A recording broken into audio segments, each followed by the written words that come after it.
Pam, pam, pam, pam. Qui c'est qui revient sur les ondes de Podcastland? C'est le mangeur de livres. Ça fait longtemps, presque un mois et demi. En ce moment, j'arrive pas à dégager du temps. Mais je vous ai pas oublié, cher livrophage et livrovore.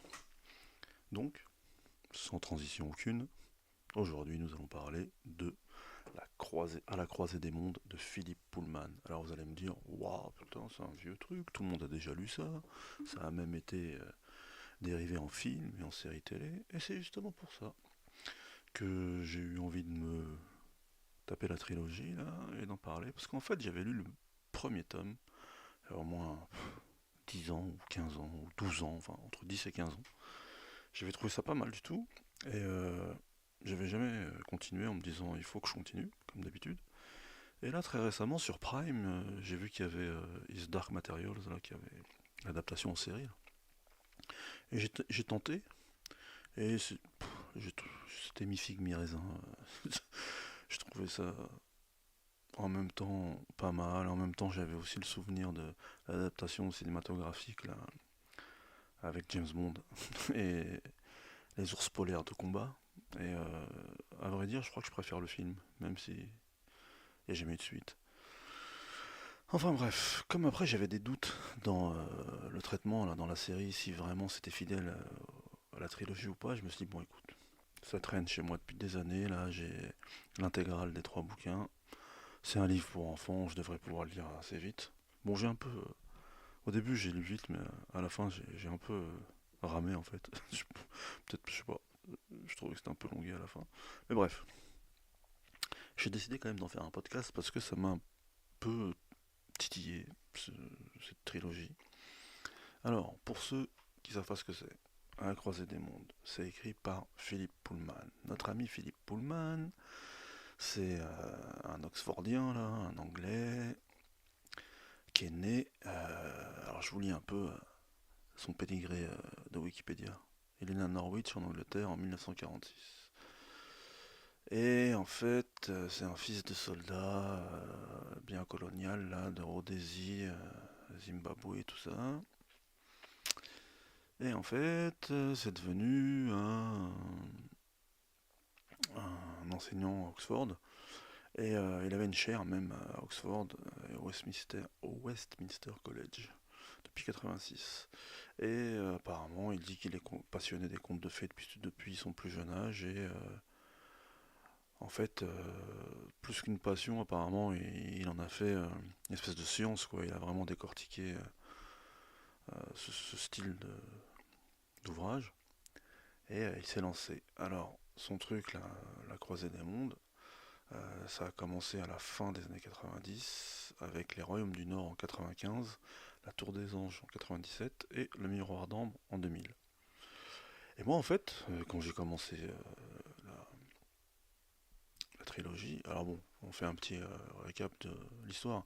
Euh, c'est en- c'est dans un monde parallèle euh, qui ressemble un peu au nôtre, à Oxford. Il y a une fille qui s'appelle Lyra. Et en fait, dans ce monde, tout le monde a ce qu'on appelle un démon. Démon, avec, écrit à la grecque Daemon.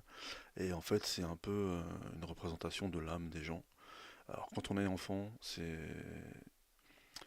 une espèce de shapeshifter, quoi. Ça prend plein de formes d'animaux différents. Et quand on arrive à l'adolescence, ça se fixe avec une forme qui reflète à peu près la personnalité de la personne en question. Par exemple, moi, il y a un exemple dans le livre, on dit que souvent les serviteurs, ils ont des chiens comme démons, parce que ça montre qu'ils aiment justement servir quelqu'un. Les aventuriers, ils ont des léopards, ou des tigres, ou des loups, etc. Et donc cette Lyra, en fait, c'est une orpheline, et elle a été élevée par les membres du Jordan College à Oxford. Et elle arrive à l'adolescence, c'est un peu une casse-cou, son oncle c'est un des plus grands explorateurs de ce monde, mais dans ce monde, l'entité qui dirige politiquement, en tout cas en Europe, c'est ce qu'on appelle le magisterium. En gros, c'est l'Église catholique, mais dopée aux hormones, quoi, et mélangée à l'Inquisition. Et donc dans ce monde, il fait pas bon, ne pas être du même avis que le Magisterium. Apparemment, on l'apprend plus tard, c'est pas un gros spoil, hein, l'oncle en question, en réalité, Lord Asriel, en réalité c'est son père, il a été à un moment donné membre d'Oxford College, là, et il a mis sa fille en sécurité ici, justement parce qu'il pensait que ses activités qui étaient un peu hérétiques allaient lui attirer des problèmes. Donc au début du premier livre, on trouve Lyra là qui espionne justement le maître de Jordan College parce que justement son oncle doit revenir du nord, parce que tout se passe dans le nord dans ce monde là, et on apprend qu'en fait ce qui pose problème dans ce monde parallèle, c'est ce qu'on appelle la poussière. Alors c'est pas la poussière qu'on trouve sur les étagères de nos bibliothèques, c'est des espèces de particules euh, en fait, parce que dans ce monde-là, on va dire que c'est un monde où il y a des zeppelins, où il y a une espèce de pseudo-science qui commence à émerger. Par exemple, l'électricité, on l'appelle l'énergie en barrique, et les scientifiques, c'est des théologiens, mais il n'y a pas de voiture, il n'y a pas de... On n'est pas encore au niveau qu'il y a dans notre monde à nous. Et donc avec les moyens du bord, avec la photographie naissante, dans le nord, Lord Asriel, il a réussi à faire des photographies de la poussière, et on voit, en plus d'une aurore boréale, au loin, une espèce de cité merveilleuse qui se découpe à l'horizon, et on se rend compte qu'en fait c'est un passage interdimensionnel vers notre monde. Et donc en fait cette trilogie, ça va être une quête interdimensionnelle à travers tous les mondes pour maîtriser la poussière et pour en connaître le secret. Et Lyra, bien sûr, va être l'enjeu majeur de cette quête. Elle va être l'héroïne principale. Et à un moment donné, elle va être rejointe par un jeune garçon de son âge, par exemple à peu près 12 ans, qui s'appelle Will et qui est issu de notre monde, ou en tout cas d'un monde qui ressemble vachement au nôtre. Et donc ça va durer 3 bouquins. Alors, au début, franchement, je peux rien dire, hein, au niveau du style et au niveau euh, de l'avancée de l'intrigue. Dans le premier volume, franchement, c'est pour ça que le premier, je l'ai lu très vite, ou relu très vite. Je me suis dit, c'est vrai, il maîtrise son sujet, il arrive à faire avancer l'intrigue et à donner des informations au fur et à mesure sur justement la composition politique, sociologique, etc. du monde principal, euh, pourquoi il y a des démons, pourquoi Lyra, là, elle se retrouve embrigadée dans cette histoire. Alors, le truc, c'est que en lisant ça, moi je pensais que Pullman c'était une espèce de digne héritier de C.S. Lewis et de Tolkien, quoi, en gros. C'est à peine. C'est moins de 100 ans après, quoi, qu'il a écrit ça. Et souvent, on fait référence à lui comme étant justement le nouveau grand conteur qui a fédéré aussi bien des jeunes, des moins jeunes autour de son œuvre. Et bizarrement, en fait, plus je lisais, plus je me rendais compte que, en fait, il y avait un truc qui clochait d'un point de vue presque politique, en fait, dans son bouquin, enfin, dans la vision qu'il donnait. Par exemple, dans le tome 2, à un moment donné, on se rend compte que, bon, il faut pas être très intelligent pour comprendre que le mec, c'est un anticlérical de base, il aime pas l'église, c'est la grande méchante dans son œuvre, et bon, ça se comprend, vu l'histoire de l'église.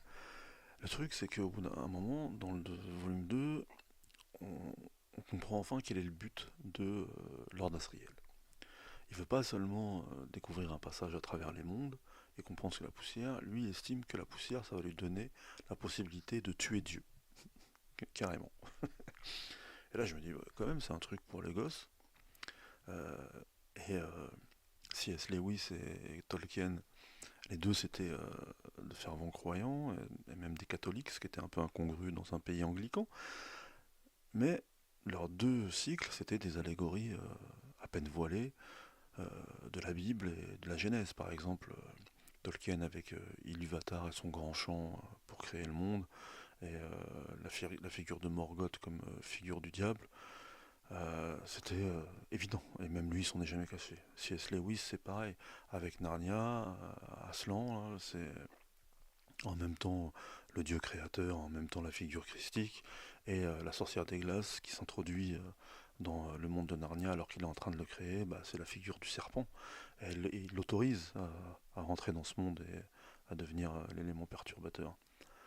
Alors après, euh, je fais pas un procès à Pullman, en anticléricalisme, c'est pas le truc, c'est pas ça que je veux dire. C'est que ce qui m'a étonné, plus je lisais le bouquin, et comme je vous dis, hein, il y a deux facettes dans cette trilogie. On peut le prendre au premier degré, des aventures de deux euh, post-adolescents à travers les mondes. C'est de la fantaisie, il y a des sorcières, il y a des chamans, il y a des ours polaires qui se battent et qui parlent. Juste ça, c'est mortel. Il y a des démons, il y a plein de mondes différents. C'est facile, on rentre dedans. Mais il y a tout le côté voilà, militant.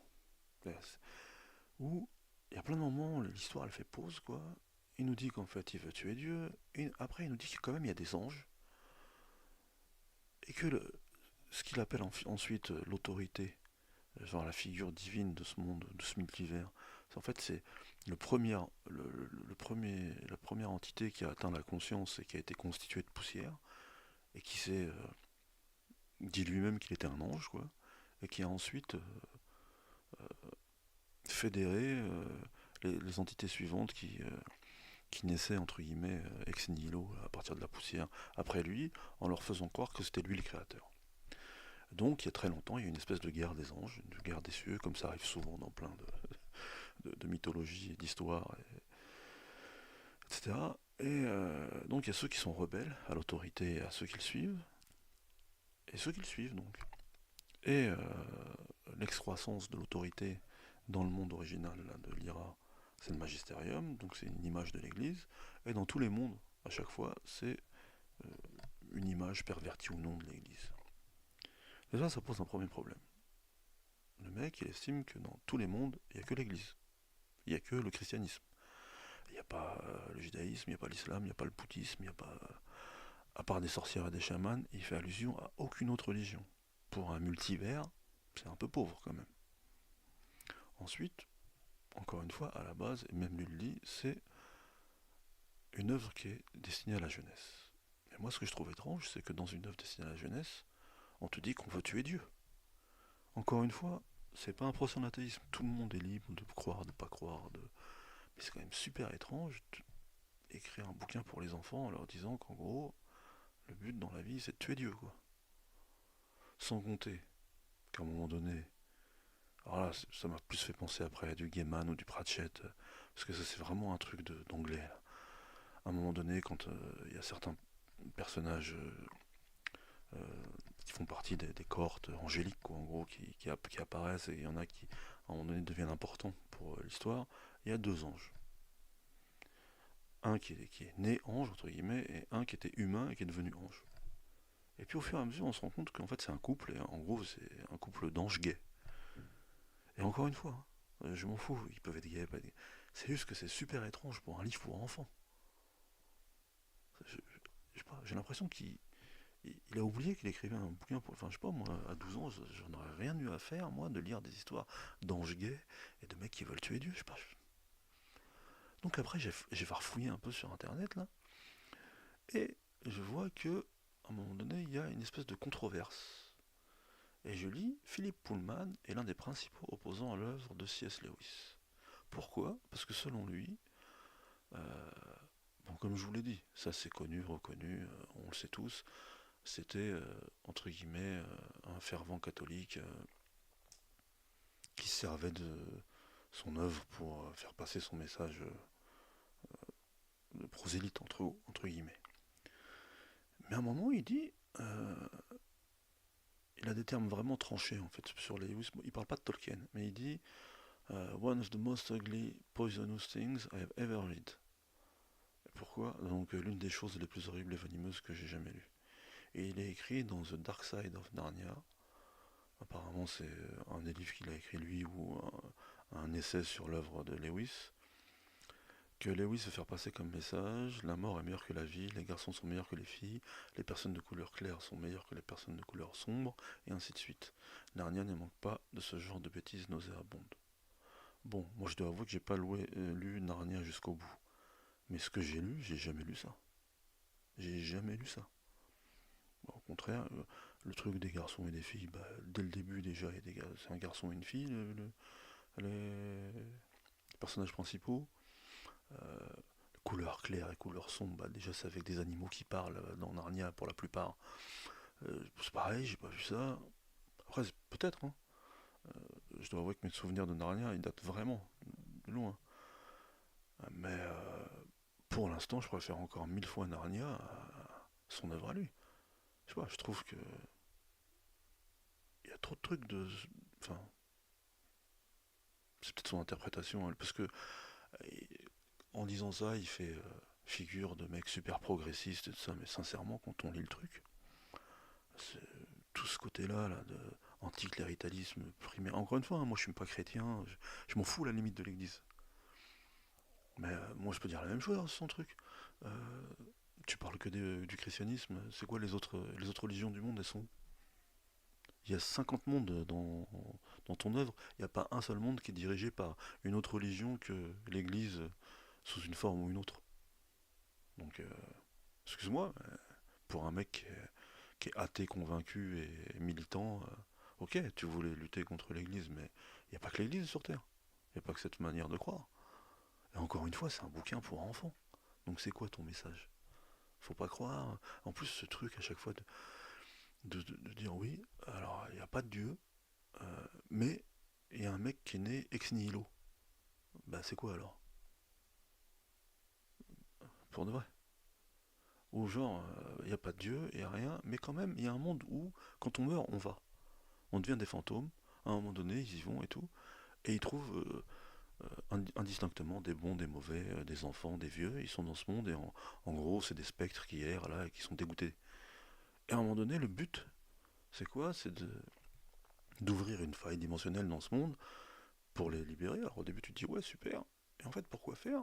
C'est que quand ils arrivent dans un monde normal, en gros, mais en fait, ils se désagrègent pour ne faire qu'un avec l'univers, en gros, et c'est une extase, apparemment. Bah, je suis désolé, c'est pareil, tu te retournes au néant, en fait.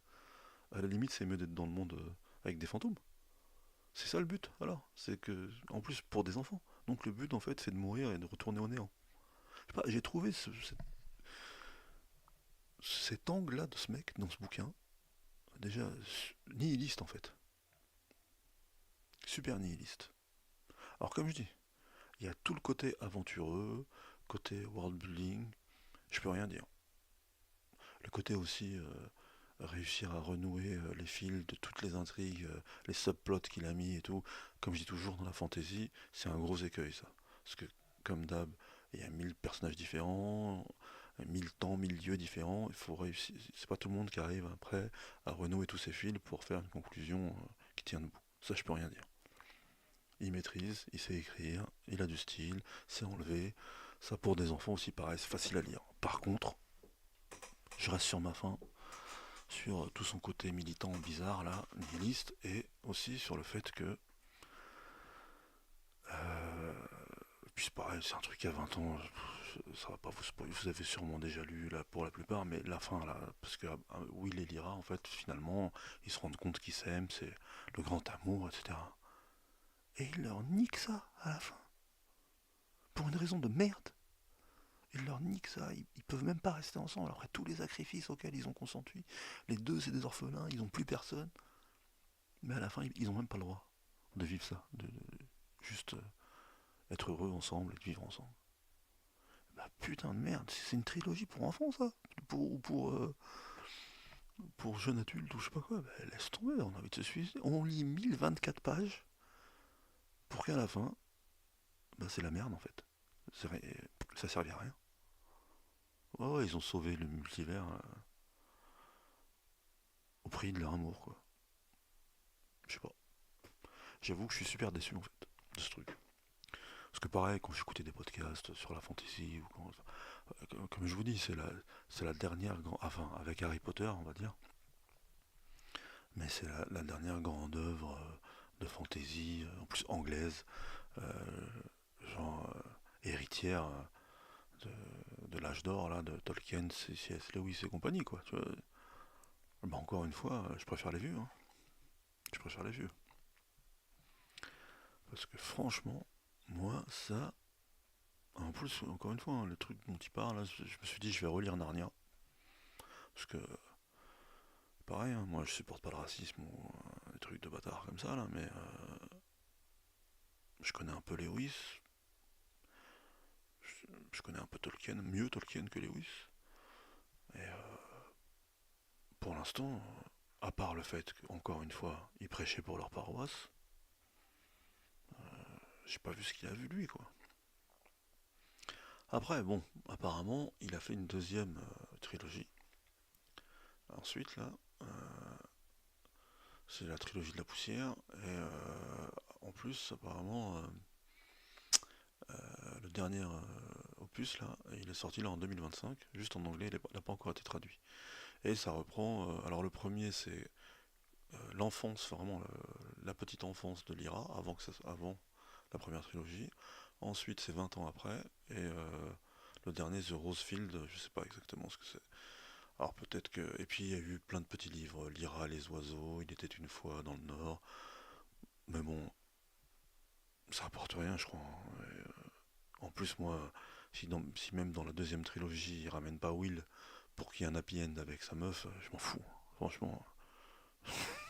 Puis, je veux dire la vérité, je crois que je le lirai jamais de toute façon. Il m'a trop rendu ouf. C'est pour ça que je dis le dernier volume, ça a été horrible de le finir. En plus, à la fin, dans le dernier volume, à un moment, je sais pas, il va inventer des mondes un peu exotiques. Là, c'est n'importe quoi. C'est n'importe. Là, par contre, c'est n'importe quoi. Enfin bref, moi, mon avis sur ce cycle, c'est que bon, bien sûr, hein, c'est un milestone dans l'histoire de la fantaisie contemporaine. On peut rien dire. Le mec, il a été primé, il a été adapté, ça s'est vendu à des millions d'exemplaires. Encore une fois, si on le lit au premier degré, peut-être ça passe. Si on lit quand on est jeune, justement, je me suis beaucoup posé la question. Si je l'avais lu à 10 ans ou 12 ans, bon, bien sûr, il y a des trucs que j'aurais pas vus. Mais déjà, je sais que ça m'aurait choqué, moi, ces histoires d'anges gays et de nihilisme décadent, là. Moi, je sais que je me serais dit, mais pourquoi? C'était bien jusqu'à maintenant, pourquoi tu nous rajoutes ça? Ça sert à rien. En plus, ce truc, justement, là, ça m'a toujours choqué, enfin, choqué. Pas choqué, frappé. Et c'est vraiment un truc d'anglais.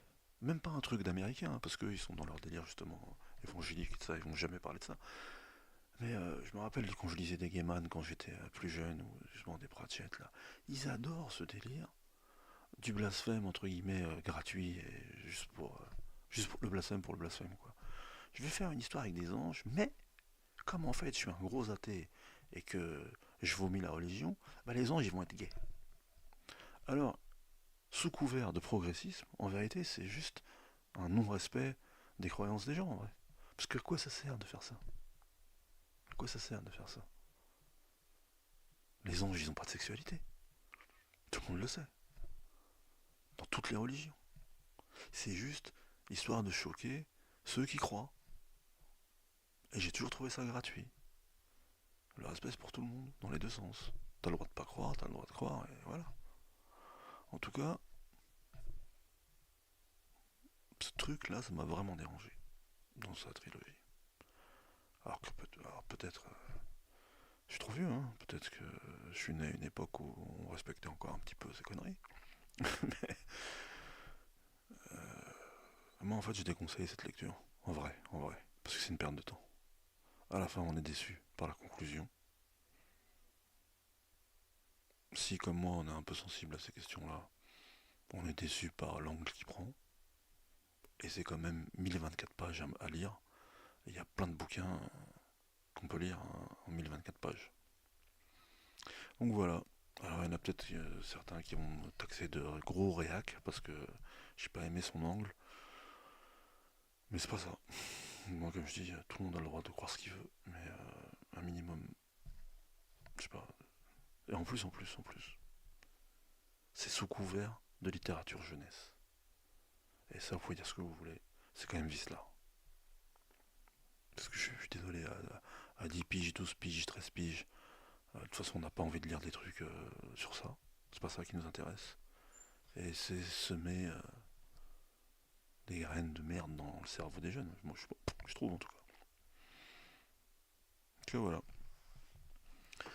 Traitez-moi de gros fave si vous voulez. Mais c'est mon avis sur ce livre, La croisée des mondes.